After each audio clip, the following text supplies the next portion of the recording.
I think she's finally waking up. Wake up, Mommy! Hope Rebecca's okay. What is going on? Ow! I don't feel good. You were in an accident. Ah! I look different! Do you like it? No. Aww. I love it! Yay! But why the new nice appearance? You were in an accident, Rebecca. Someone hit you with a sleigh and reindeer. Sorry about that. But we were practicing for Christmas. I love Christmas! Practicing for Christmas in July? Yeah! Why? To get ready for Christmas. Nothing wrong with starting early. In the hottest month? Okay, you make a fair point. We could also be celebrating Christmas in July! What's Christmas in July? Holla. You never heard of Christmas in July? No, what is it? It's when people celebrate Christmas in the southern hemisphere. We're in the northern hemisphere, Dashi. That's true. But people in the north still like to celebrate it since it's the halfway point of Christmas.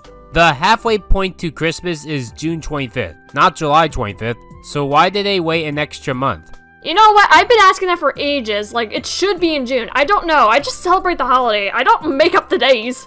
Can we at least still be jolly? Oh, of course, it's fun! Yay! I love being jolly. Me too. Some people prefer celebrating Christmas in the warmth instead of the cold. Well, with the world getting less snow and me not seeing any snow on Christmas Day since 2009, it might be easier to pretend to celebrate Christmas in January when we actually do get snow. Perhaps. It's funny, my area gets snow now in April, but not on Christmas Day. What are the odds? But enough talk. We should get out of here. Let's go celebrate Christmas in July! Woohoo! Oh, wait a minute. Oh, I'm sorry, Rebecca. I have to correct you on something. Huh? What's that? It's actually October. Huh? Yeah, like the middle of it. My Little Pony turns 12 years old today! If it's that late, why wasn't I awoken earlier? Here's a bell.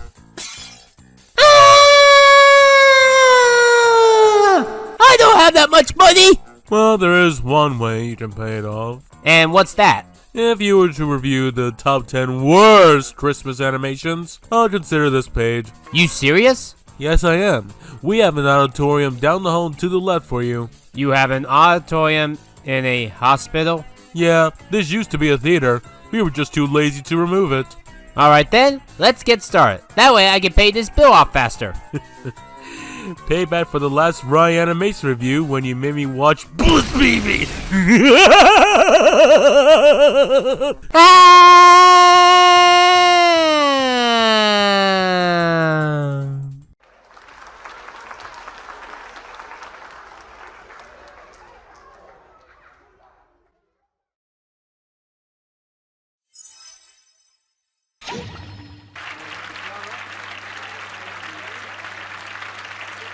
So for every 10 Ryanimation reviews from now on, I'm gonna be doing a list. Yes, that's right. We are finally 10% done with this series, as I plan on doing 100 Ryanimation reviews. For every 10 Ryanimation reviews, they will be topless. Number 50 is the only exception, as I have something different planned for that special. But everything else, topless.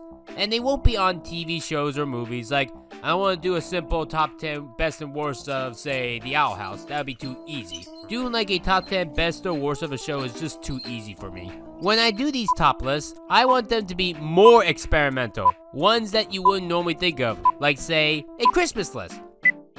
When you think of Christmas, you think of fun, beautiful animations like The Nightmare Before Christmas, The Grinch, Charlie Brown, Rudolph, Frosty, and all those other holidays classics that are fun to watch. And you think that's the kind of stuff that I would review. But nope! We gotta do the bad, because it's the only way to pay off this hospital bill. Let's just get through this so that we can all have a Merry Christmas. I know it's currently October, but you get what I mean. This is gonna be a fun list for you guys to watch me suffer, but for me, it of course will be painful. Get out your fruitcakes and eggnog, plus your Santa hats and lumps of coal. These are the top 10 worst Christmas animations. So what are we starting off with for this list? Peter, how old is that girl? Excuse me, won't you?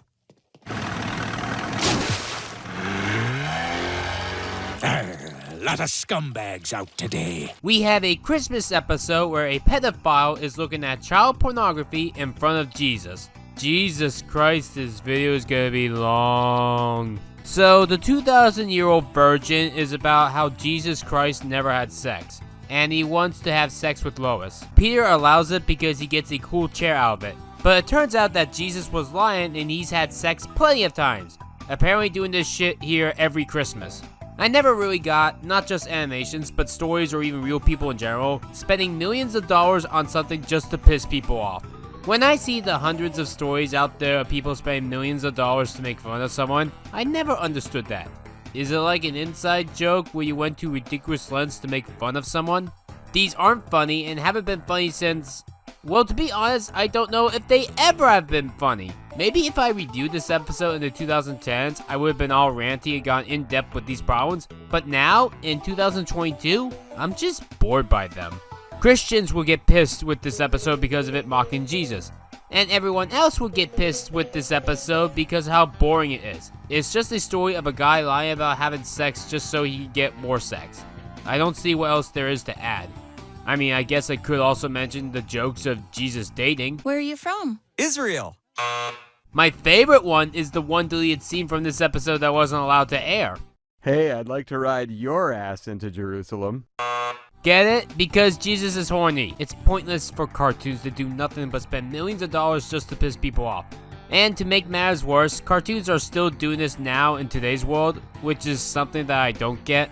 The world is getting more expensive by the day. I think this is one thing that we should start cutting on. We should be focusing on writing good stories, things that are actually funny. And that seems like what Family Guy has been doing. Ever since the 2015 episode A Shot in the Dark, they have been on a roll. And have been doing better ever since and currently is the best adult cartoon of all time.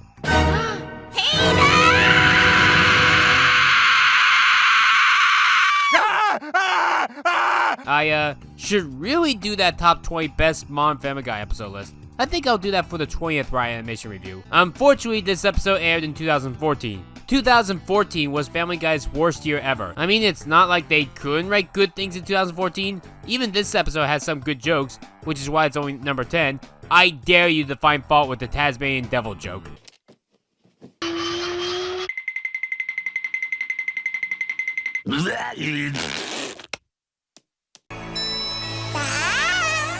So, Thundercats Roar was a show that started at the beginning of this decade, and it was hated from the start. I didn't end up liking it, but I never found it to be the worst cartoon ever. I mean, people were saying that it was shit before it even came out. Quality-wise, somewhere in between Powerpuff Girls 2016 and Teen Titans Go, we got another Cartoon Network reboot of an old property that doesn't understand the point of the original. It only got one season. It started in 2020 and ended in 2020, not even lasting a full year. It's bad, but I don't think it's gonna be the worst of the decade. Probably at worst, a dishonorable mention. And yes, I want to do like a top 10 worst cartoons of the 2020s when the decade ends. I imagine a lot of other people will be doing this as well. But believe it or not, the series finale might have been the worst. It's a Christmas episode, which is fine to have as a series finale. The problem is that it's just not good. So Santa gets arrested for speeding. Yes, that's a fact. And he's also in space because this show doesn't understand anything. Like the fact that Santa has an expired license. Seriously, this was 2020, yet it expired in 1997. It expired in the year that Thundercats was last relevant. And then Santa runs away from the police, because our heroes always run away from the authority figures. He crashes into Third Earth, and Lion-O investigates, but not before we get to see his butt! It's kind of amazing to me when these cartoons don't know about Santa. I can actually let it slide that Santa knows who Lion-O is without Lion-O ever telling him his name, because Santa is usually all-knowing, and this episode has other problems, like Mandora and how she hunts down Santa's robot reindeer. Well, at least no reindeer were actually harmed. Honestly, the robot reindeer would have been a clever concept if it was used better. Gotta break the law, yes, break the law for Christmas. I actually love this song. This is exactly what I would expect to see in a parody of an actual good story. Oh, it sucks, but it's a very stupid and silly fun song to make fun of. Yes, kids, break the law! Normally, I try to make that sarcastic joke into a longer sentence or even sentences, but I don't have to this time. And the fact that Santa is the one singing this lyric here just makes it all the more jolly. This is why I expect Rick Sanchez to sing. DEA. Cookies? Fortune cookies. You're not here about our gang citywide meth ring? What? No. Break the laws. They shouldn't exist anyway. We're sipping mugs of cocoa in a mugshot. Damn it, I actually like that lyric unironically. Don't care if they slap me with a misdemeanor.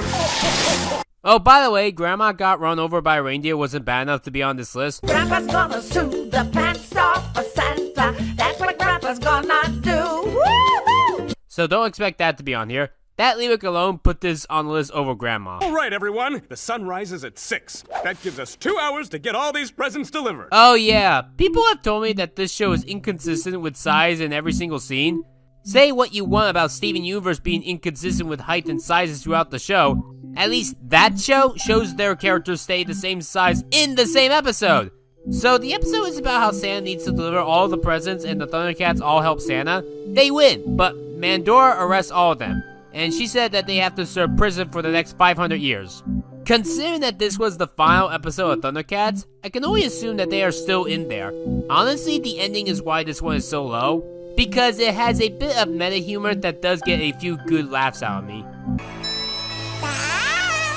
Fairly Odd Parents made a second Christmas special. I talked about this, wait, only 1 year ago? Oh geez, this decade has been long. But anyways, because my stance on the top 20 worst Fairly Odd Parents episodes still holds up, I won't go deep into this one. The biggest issue still is the fact that it basically is a terrible follow-up to the original special that did not need a follow-up at all. Okay, boys, start leaking those photos onto the internet. It's not leaking if you intentionally tell them to do it, you idiot! And Santa is a big asshole who does everything wrong and is rewarded for doing everything wrong. This episode also has a couple of poop jokes. I already pointed out the first one. Hey, where's the can? I gotta go drop some presents down the chimney, if you know what I mean. But I didn't notice the second one the first time around. Look, my mistletoe's coming in thanks to the fresh manure. Yeah, I gave and asked for nothing in return. Oh, and the transition that you saw so far on this list comes from this episode. I love how Timmy says, Dad. Though I still love Timmy's girly voice joke. Dear Santa, I believe in you. I can't imagine Christmas without you. You're the greatest, most jolliest Christmas hero ever. And where's my sexy Mrs. Claus? Hey! Let it go. No. But this is the part where you're just gonna say that you're right, Rebecca. I'm gonna let it go. But this time you didn't let it go. How could you not let it go, Jackson? How could you do this to me? I don't. Fine then. I had sex with her last night. Merry Christmas. Christmas is about a time to get together with your family, joy, happiness, and The Simpsons. The Simpsons have had a lot of amazing Christmas episodes. Their pilot is one of the best episodes of the show, and that's a Christmas special. But there is always going to be a worse one. When you've been on for 3 decades, you're going to have a bad Christmas special. And none of them are worse than Miracle on Evergreen Terrace. Miracle on Evergreen Terrace is miserable. It wants you to feel miserable. Oddly enough, this episode is kind of good at first. They do a bunch of jokes with Homer.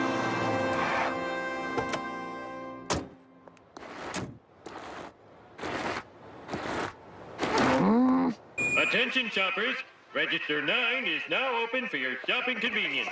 Bart would like this. We're out of these. Out, but I just... Register 9 is now closed. Come on, kids, let's try the lights. It's craptacular. But when Bart burns the tree down, the episode goes bad. Oddly enough, this is like the only episode of The Simpsons to get a G rating, meaning that little kids can watch this one. Which is strange because of scenes like this. You little...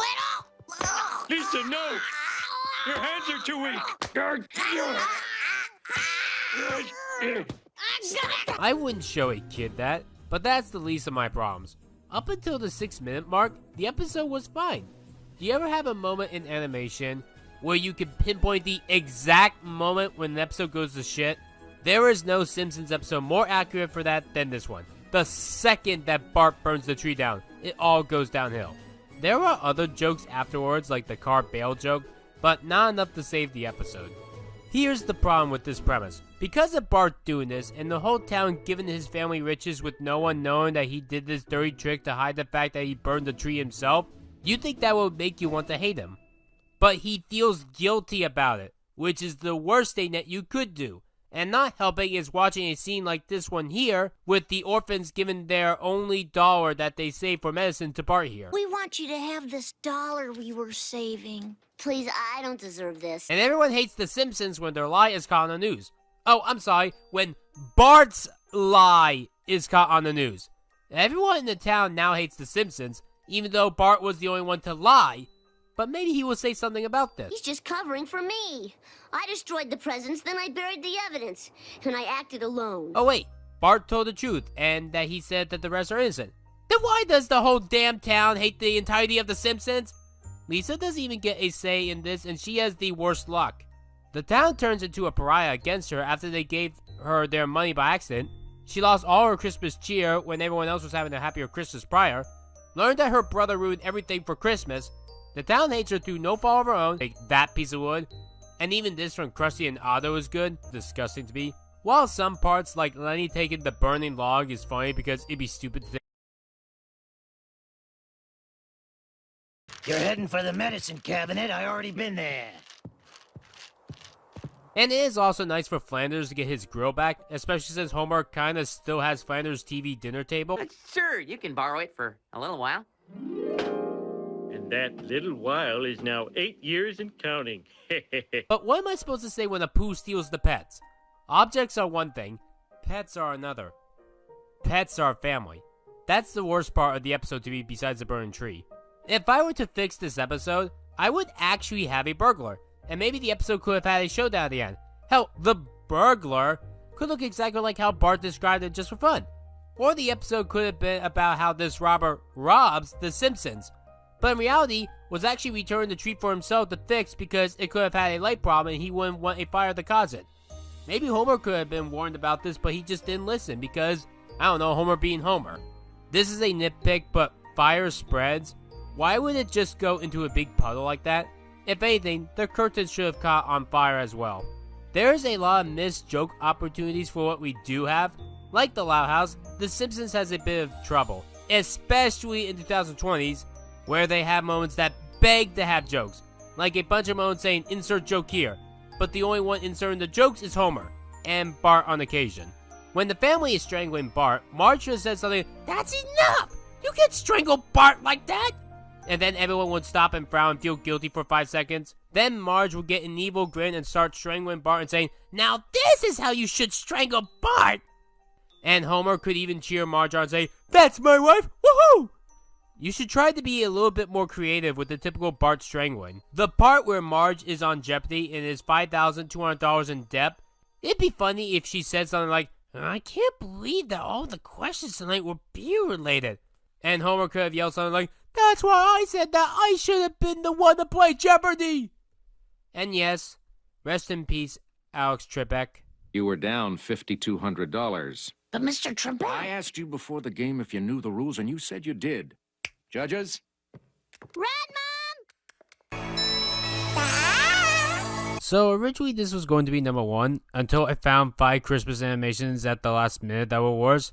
Not saying that this isn't bad, but not in the ways that everyone else talks about. I could talk about the stupid animation, the bad audio and dialogue, but I just want to talk about Mrs. Mavilda. I don't like the fact how this addictive gambler who abuses children for years while running an orphanage tries to get redeemed. I know it's strange that this is the angle that I'm going with, but it's honestly the only angle that hasn't been talked about. At least that Rudolph and Frosty thing didn't do the shit, which is why I put this on the list and not that other special. She became Judy's assistant. Why? She should be sent to prison for child abuse and child neglect. She takes the mayor's money, uses it for gambling instead of buying new clothes for the children. Hey, mayor, why didn't you just buy the clothes yourself? It sounds like it would have saved you a trip. Heck, why didn't you check on her more often? This is an unpleasant special. I can see why so many people call it the absolute worst Christmas special ever. But I have seen a few that are still worse than this. Here's a side note. Using real kids to voice children in animation doesn't usually ever seem to work out. It usually makes them all sound terrible. One of them I can't understand their dialogue. Only one child sounds good, the one that overheard Mavilda's plan, but that's because she was the only one out of the group to be voiced by an actual human adult. There's also a huge pointless subplot about a couple of the kids going out to go find Santa all by themselves, including a fake out death for one of the kids. If you think that they would actually kill one of the kids, you didn't wish hard enough on your Christmas miracle. And after you listen to what the hell they sound like, you will wish that too. I was hoping for this one to be so bad it's good, but it's not at all. I mean, at times it is, but for the most part, whenever I wasn't annoyed or angry at the messages that it spews, I was completely bored. At the very least, it only wasted 44 minutes of my life and not over an hour, because that would be much more abysmal. And unfortunately, the next entry on this list is over an hour long. And everything else after that, while shorter, is some of the most soulless shit I have ever seen for Christmas. You ever just watch a piece of fiction so bad that you ask yourself, why has no one else reviewed this shit yet?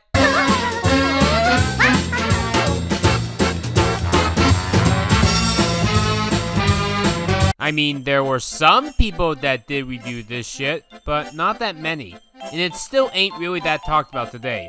Unlike your Rhapsody Street Kids and Elf Bowlings that are meme to death, this one is very unknown. This was made by the same people that made Tentacolino. It came out 1 year after that, and I can't figure out what is supposed to be happening. It's a sequel to Winner and the Golden Child, which is a TV series.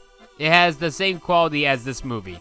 It's about a boy that lives in the jungle and wants to go to New York to see what Christmas is like, and thinks that he will be able to see Santa there, and that Santa could bring back his parents or some shit. No, wait, it's because he wants to see snow.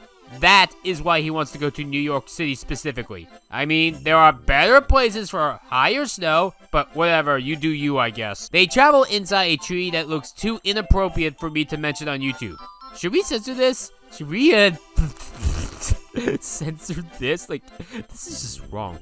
And the tree talks, like this? College, now say goodbye to each other and then enter. It's time to go.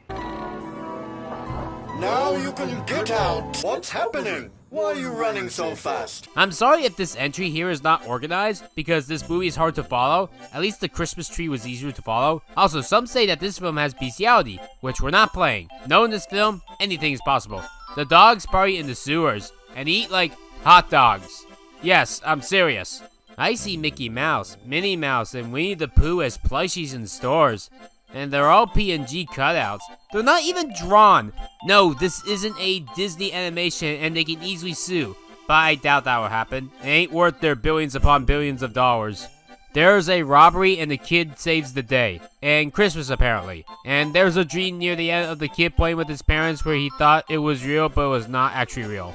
But then it somehow ends up being real. There's also a dog catcher that is supposed to be the main antagonist, but then we learned that he actually likes the dogs, and there was a misunderstanding despite him trying to capture the two dogs for most of the movie. My favorite part of the movie is when the dog tells the kid to stay in Central Park and not move. Wait for me, I'll be right back. I don't understand. Why can't we go with you? I don't have time to explain right now. Just wait here and trust me.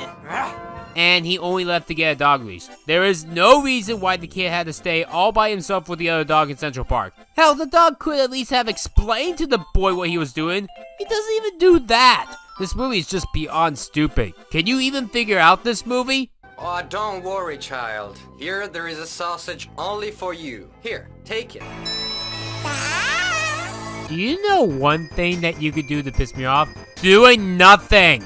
I don't get why the Powerpuff Girls Christmas episode is loved. Like, if you made this as the reboot, everybody would hate it. I feel like this special belonging in the original is why people love it. Princess Morbucks, the worst villain on the show, is mad that she gets coal every year for being naughty. Wild, greedy, bratty, naughty, naughty! And so she goes up to the North Pole to change the list. Then the three girls find out and they go to Santa to fix things right. But because Santa already made his deliveries, he gave everyone in the world but Morbucks coal. She got to be a Powerpuff Girl, and had to fight the girls all the way up to the North Pole. When Morbucks confronts Santa, he agrees with her at first, but then realizes that she's a bitch, gets rid of her powers, and then the girls deliver the presents. I summed up this special in under 4 minutes. Heck, I was able to sum it up in under a minute. Yet it takes 44 minutes to tell this shit! This is the laziest and most boring Christmas animation that I have ever seen. At least the melodrama in Miracle on Evergreen Terrace was only for like 7 to 11 minutes of it. This one stalls.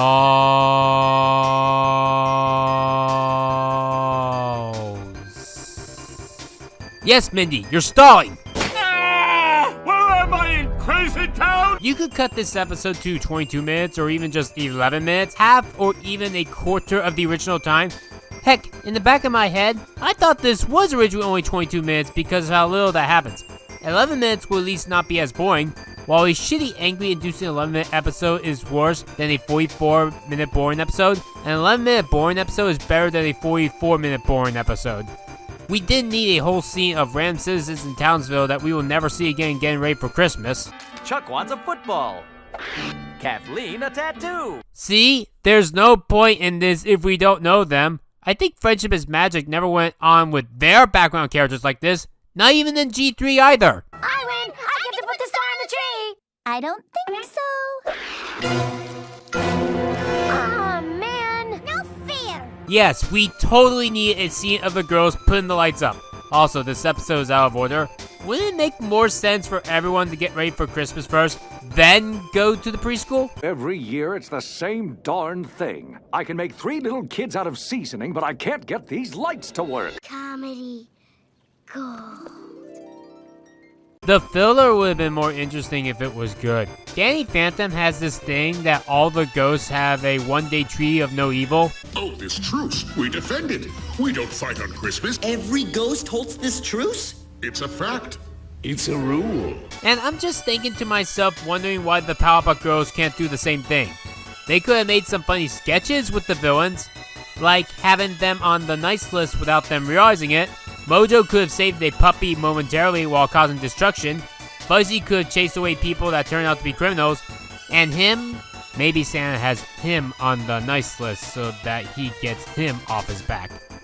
Oh, speaking of Santa Claus, this is the most unpleasant Santa that I have ever seen. His presence alone just sucks the fun out of the holiday. Even though this is supposed to be like a jolly Santa, Very Odd Parents had a more jolly Santa. Both versions. This Santa here is also an idiot because it feels like he didn't check the list Morbuck screwed up twice. Hey, what did Bubble say earlier? It was a mistake. He must not have checked his list twice like he's supposed to. I mean, I guess Santa is dumb enough to believe that only one kid in the world is nice. It's funny, we don't have any confirmation of him, like, checking the list twice. It'd been nice if we got, like, a couple of scenes acknowledging this, saying it just feels wrong, or that he feels sad about giving every child in the world coal. It wouldn't excuse everything, but at least we're making more human. This Santa's just an asshole. Just look at how he yells at the girls. Did I come home to the smashing and crashing gang? No but. Answer me! That's right! First time. That's just wrong. Why is the Gilbert Gottfried Santa from Billy and Mandy one of the nicest Santas I've ever seen? Sometimes you just have to take risks and believe in the goodness that we all have deep down inside us. That's what Christmas is all about. Yet this Santa is just horrid. Wow, Santa! We didn't know you could give kids superpowers for Christmas. Yeah, no one's ever asked.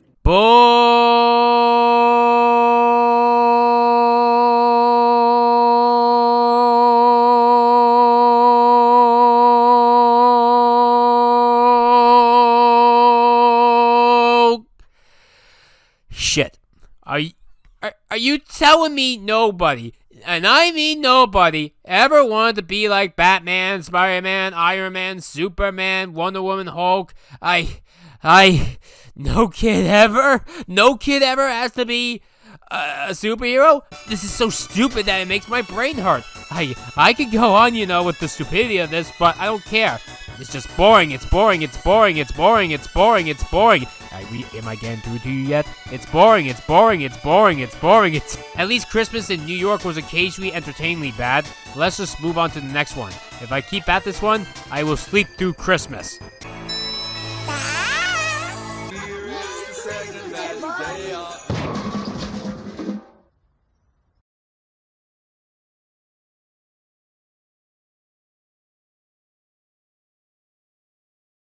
Great opening, by the way.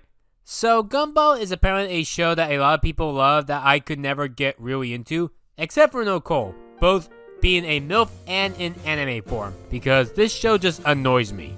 I watched it when it first came out in 2011, and it never appealed to me. It could have been just the fact that I wasn't into any cartoons at the time, and I wouldn't be until 2012 with My Little Pony. Not every episode of Gumball is bad from what I've seen.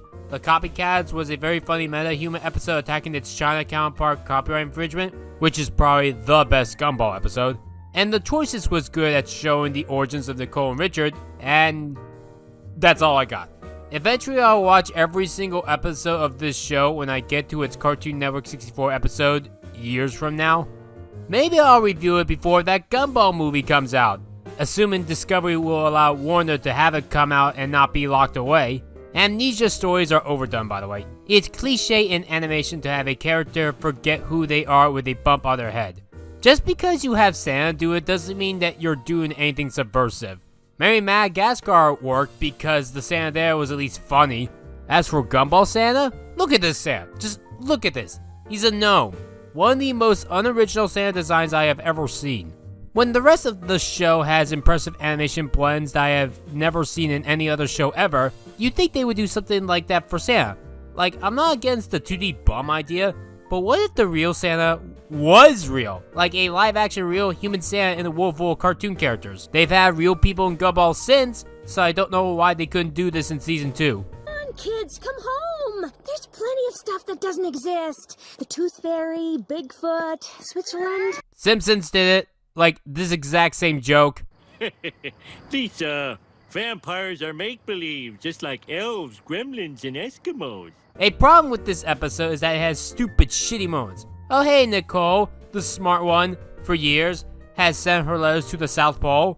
I noticed this on my first watch through, by the way.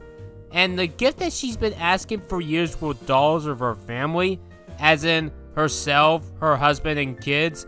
Even though she's been asking this since she herself was a kid and didn't have any kids of her own, at least Jimmy Neutron's gift delaying for years makes sense.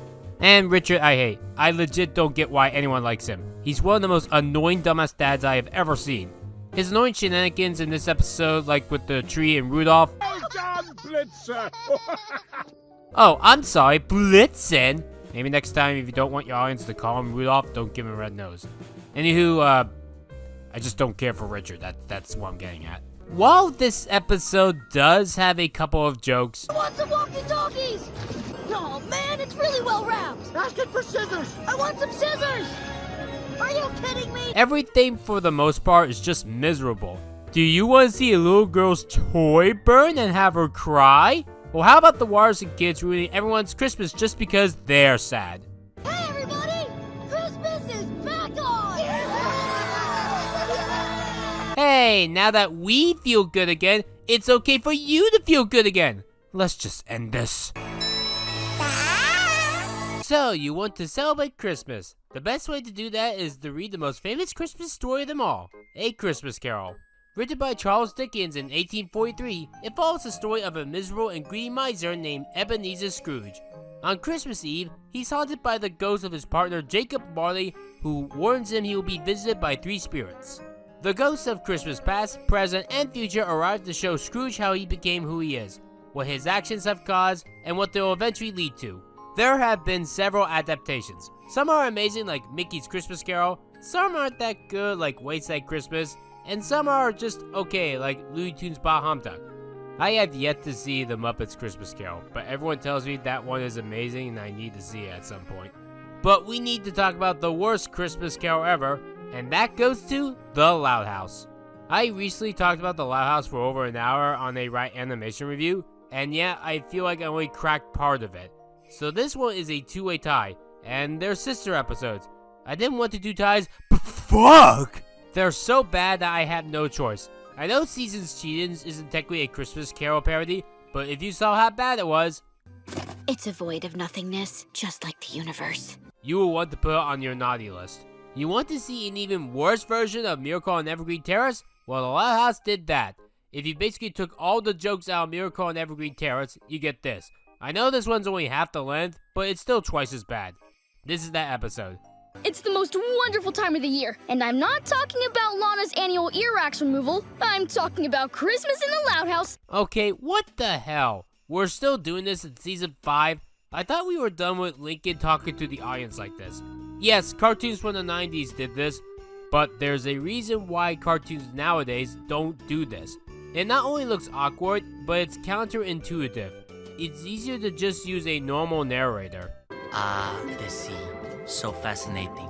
Home of one of my favorite creatures, SpongeBob SquarePants. Honestly, prologues are useless, and even narrators are starting to die out. But at least with normal narrators, they're just at the beginning and that's it. But Lincoln talks to the audience throughout the episode. Yes, he did this in season 1, but that's usually because people usually work their kinks out in the first season to see what works and what doesn't. I thought Lincoln stopped doing this in the modern seasons because of how little he did after season 1, but I guess we're still doing this cliche. Speaking of cliches, this episode is a ripoff of its season 1 episode, The Sweet Spot, which was the weakest of the early episodes.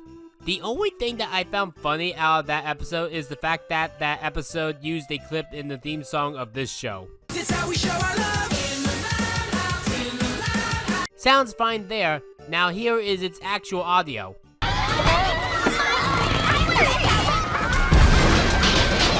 That makes it so much better. Lincoln in this Christmas one even screams in the car, but this is the least of my problems. Okay, so Lincoln goes around trying to trick each sister into buying some cool backpack for Christmas, and he would shit talk any sister that gets in his way and take advantage of them as well. What a wonderful protagonist. The whole time that I was watching this episode, I was half thinking to myself, why doesn't Lincoln just save his own money? It's clear that he has money. I mean, he has all these costume designs of his sisters. Why do you have all this stuff, Lincoln? It's even bad enough that you have these random pictures of your sisters for these random situations, plus random wigs and dresses put into files in your room. Are you kidding me? Don't shout. What kind of show is this? Hey. You know, in my last video, I had people telling me that Lincoln was the evilest character on the show, and I had a hard time believing that, considering that he's a torture porn for most episodes, including the episode that I previously did a Ryanimation review on. But episodes like Season's Cheatings make me change my mind, especially with all the shit that Lincoln goes through just to get what he wants. Why is Lori suddenly a good sister now? Last time that I checked, she was just as evil as Vicky from the Fairy Godparents. Always in charge, had a higher authority figure, treat everyone else as her slaves while she was a sergeant. Hell, she even dressed as a sergeant in one episode. She also had bad episodes giving bad romance advice. When a girl picks on you, that only ever means one thing. She likes you. And let's not forget that Lori forced Lincoln to date his bully only because the bully was related to Lori's boyfriend Bobby, and threatening to kill Lincoln if he didn't do what she said. And you will make her feel like the most special girl in the world! I'll go iron my khakis! And now, in the present, she's all pretty chill and considered one of the nicer ones. She's good now. Either you have to leave the Loud House to stop being an abuser, or this show is just not good at consistent writing. Correct me if I'm wrong, but they didn't have an episode of her changing or maturing, right? Because despite all the over 100 episodes of the show, dear God help us, there's over 100 episodes. I don't recall if they ever did that for her. She's all nicey nice now. Even Lincoln looks up to her. Even though she's away at school, she's a pretty good gift giver too. Like, I feel like I missed shit. No, I am not rewatching every episode to check. I'll do that once I get to the essay for this show. I'm sorry, I don't have time to go to Vanzilla. An innocent old man falling down from his roof is not funny, show. Hi, honey. This is your mother, Rita. I thought after Chris left, these inappropriate jokes would have stopped. I mean, the underage child twerk it did, but then this shit still slips through the cracks. I mean, I guess it's not as bad as the underage child twerk it, but still, gross is gross. Here's another problem with this show. I don't know if this is a problem with writing in general, but it's something that I take issue with. If you can predict plot points and / or the ending of something from miles away, it's bad writing. When I first watched this episode, knowing nothing about the episode going in blind, I predicted that Lincoln would have forgotten about getting a present for one of the sisters for the swap, and I was right. Hey, who did you buy a gift for? Oh no, I forgot! Like fucking clockwork. Crash Course had this exact same problem. When I noticed the test scores the second time around on my first watch through, I predicted that it was like actual golf numbers instead of other scores being lower is better. She's getting failing grades in all her classes! Later. Lori's grades were really golf scores, and in golf, lower is better. And I was right.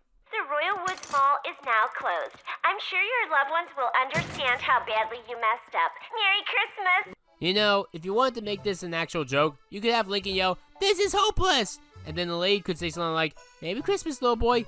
Just do something with it! This show has a major problem with them setting up jokes, but never actually following through the joke. There's potential for them, but every single time, they miss the point. And the problem is solved by Lincoln doing a black market dealing with Chandler with him giving his backpack to him. I have no idea who this guy is, or why Lincoln ever tried to associate with him. He's Lincoln's bully. I mean, his first episode that he appears in has Clyde and Lincoln take advantage of Lori's job to get Chandler free stuff, and after that he's been nothing but a bully for the whole series. Why would Lincoln ever trust him for anything?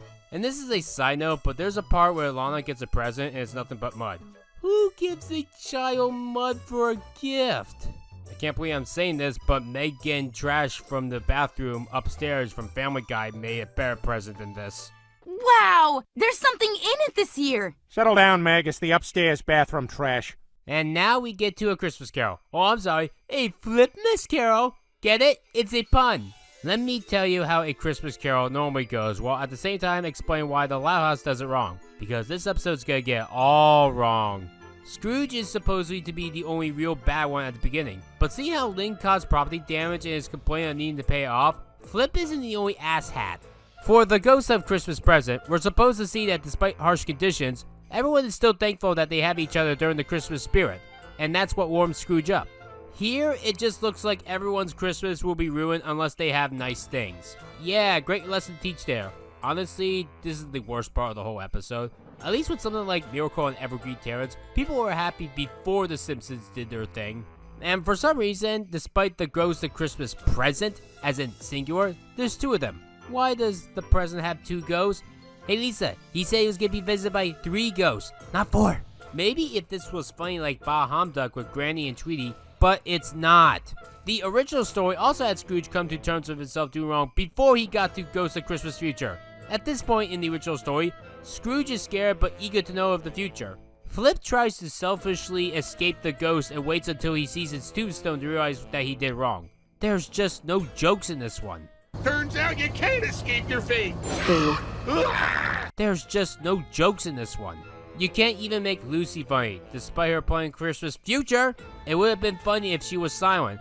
Then she could have pointed for Flip to dig something. And then the twist could have been that he was digging his own grave. And then Lucy could have said something like, "I made you dig your own grave because no one else would do it." And then Lucy could push Flip into his own grave. And maybe like the Mickey Mouse version, there could have been fire surrounding it, implying that he's going to hell. For a girl that loves death, it's amazing at how much she fails at it. But that's a story for another day. There are no good jokes for this one. At least Foster's A Lost Clause had a legit funny Bob Marley joke. Bob Marley! Wait, don't you mean Jacob Marley? Never mind! Like Friendship is Magic's Christmas Carol, this one doesn't have a Jacob Marley. But at least for Friendship is Magic, they ran out of time to have Discord in it. Though they could cut some other jokes in the episode, at least we have an excuse, and that one at least makes their version of the Christmas Carol more unique than the Loud House, and Starlight Glimmer, Snowfall Frost, learned their lesson before the Ghost of Christmas Future came. And yet, with all this complaining, there's still one Christmas animation worse than this one. The worst Christmas special ever, by a landslide, is the one from My Gym Partner's a Monkey.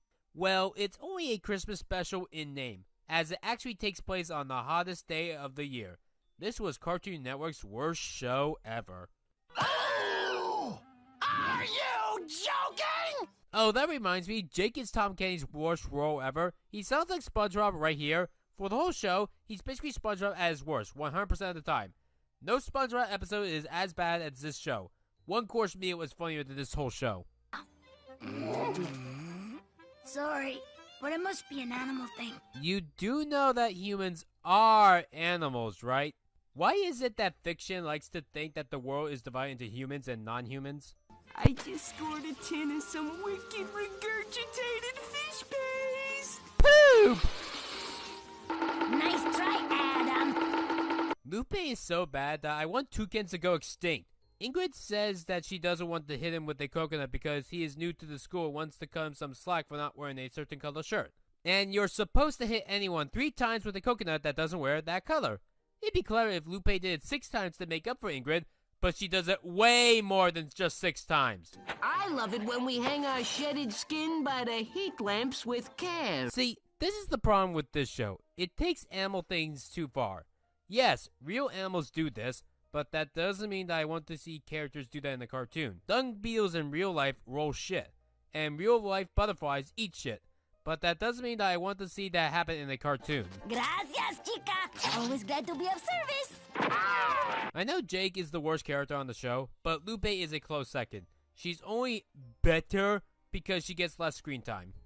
That's exactly the problem with Animus. Or more precisely, what Animus has become. We all know it's just another day for the greeting card and fish paste industries to hawk their overpriced products. I could be watching the Charlie Brown Christmas special right now, because it stated that message better. Look, Charlie, let's face it. We all know that Christmas is a big commercial racket. It's run by a big Eastern syndicate. And that came out over 4 years before this episode. And even in 2022, that 1965 special still holds up. Actually, knowing what syndicates are like today, I say that message has aged like fine wine. Salt licks are provided in the locker room. You know, that joke would have been funny if there were any deer in here. You know, ones that use salt licks. All the creatures at school loved Animus a bunch, all but one rotten gym coach named Gilsey the Grunch. Her reasons for hating, I have only a hunch. Perhaps she was grumpy after skipping her lunch. Horace, turn that tape off! I don't know what's more of a waste, Brian Doyle Murray or the Grinch parody.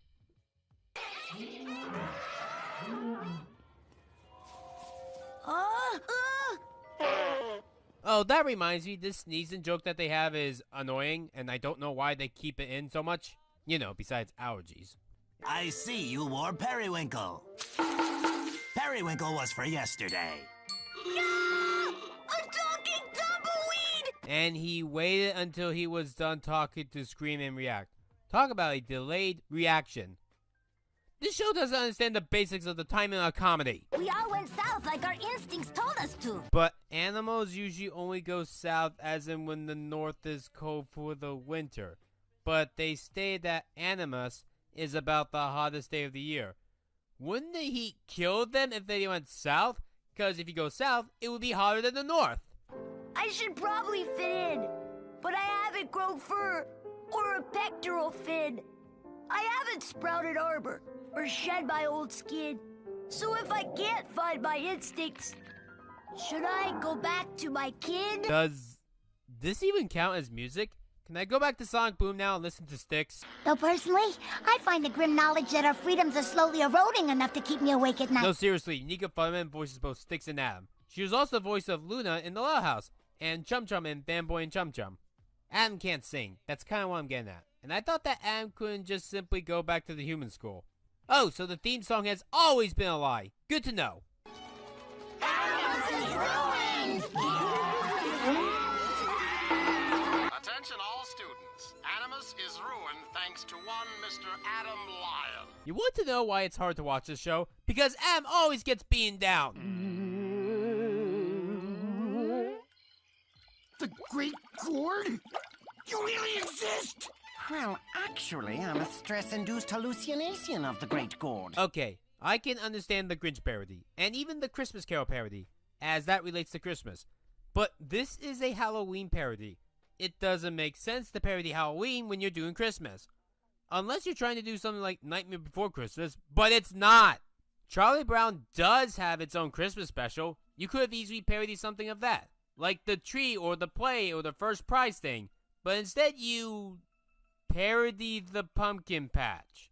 If you want to do a parody on Charlie Brown Halloween, I suggest the Robot Chicken sketch on it. That's for years of humiliation, bitch. Who ever heard of a kid going to an all-animal school anyway? You know, I would repeat that joke that I made in my My Little Pony Friendship's Magic Pilot video, but this doesn't deserve it. When Adam goes to the human place? It's Allie's, so I wouldn't know. He acts like an idiot to 3 different people and said that he doesn't belong here. You always spent less than 3 minutes there! You can't determine if you belong somewhere in less than 3 minutes. It takes way more time than that. Unless this is a parody, but it's clearly not. So Adam goes to a sushi samurai for help. He eats a bunch of wasabi because comedy. And then he gets a hallucination from Coach Gills to go back to school because of friends. Ah, yes, because your friends always hit you with the coconut 3 times in the... Surprise, motherfucker! Ow! But I am wearing periwinkle. I know, but Jack sent me, and he said that this is for making him watch Boss Baby. And if you think you can do the same to me, you have another thing coming. And then it ends with Adam finding a piece of shit and needing to pee on the shit to have its scent show. The next morning, I woke up puking into the toilet in my own house, realizing how disgusting that was. And that was the top 10 worst Christmas animations. I know I didn't do dishonorable mentions, but if you want me to do those in the future, please let me know. I only just did the normal 10 this time around since this is my first ever top 10 list for a Ryanimation review. I think since we have gotten better stories of anthropomorphic animals, and there are ways to do this kind of story correctly, more correctly than this. But for something to be truly amazing, it needs to understand the medium of animation, and then take it to the next level. And I think that the next Ryanimation review is going to be on something that does that. Rebecca Starlight out. Merry Halloween!